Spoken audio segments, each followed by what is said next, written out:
হ্যাঁ ভাই, এই কিসে কি করতেছেন আপনি? আরে স্কুল ছুটি হয়েছে তো তাড়াতাড়ি পার হইতাছি রাস্তা। স্কুল ছুটি হয়েছে বুঝলাম, ভালো কথা। এখানে ওভারব্রিজ দিয়েছেন আপনাদের জন্য।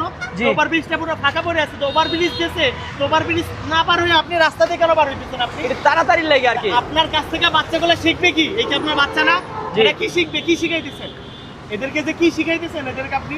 ওভারব্রিজ আছে না, এই যে নতুন ওভারব্রিজ। ওভারব্রিজ ছুঁয়ে রাস্তা পার হইতেছে, কাহিনী দেখছেন? কে লেগে দিছে? এরাও তো আপনার কাছ থেকে শিখছে। দুদিন পর যখন একটু বড় হবে তখন এরা কি করবে? এরাও রাস্তা পার হতে হবে, তখন এরা তো অ্যাক্সিডেন্ট করবে। এক ওদের হাতে সব লোক পার আপনার হয়। দেখা দেখি বাচ্চারা শেখে কার কাছ থেকে? মা বাবার কাছ থেকে শেখে না? জি, জি। আপনার দেখা দেখি শিখতেছে না? এটা নিয়ে আপনি রাস্তা পার হইতেছেন কেন? এরা আরো বলবেন বাবা রাস্তা কোন একা একা পার হবো না, ওভারব্রিজ আছে, ওভারব্রিজ দিয়ে রাস্তা পার হবা। তা আপনি এদেরকে কি শিখাইতেছেন এগুলা? আপনি তো একজন সচেতন ব্যক্তি মনে হইতেছেন, এগুলো বোঝার দরকার না আপনার? কাহিনী ভাই দেখছেন? আপনাদের এইগুলো তো ঠিক হয় নাই ভাই, বুঝছেন?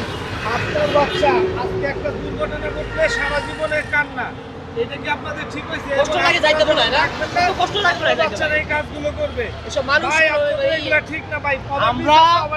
আমরা এখানে ময়লার কাজ করি, আমরা প্রতিনিয়ত দেখে এখানে কত অ্যাক্সিডেন্ট ঘটে। এই জায়গাটায় প্রতিদিন অ্যাক্সিডেন্ট ঘটে দেখে সরকার থেকে এটা ওভারব্রিজ দিয়ে দিচ্ছে। তো ওভারব্রিজ পার হওয়া দরকার ছিল না?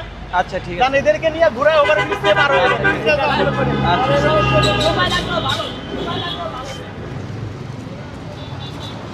এরা বলে আবার সচেতন ব্যক্তিরা।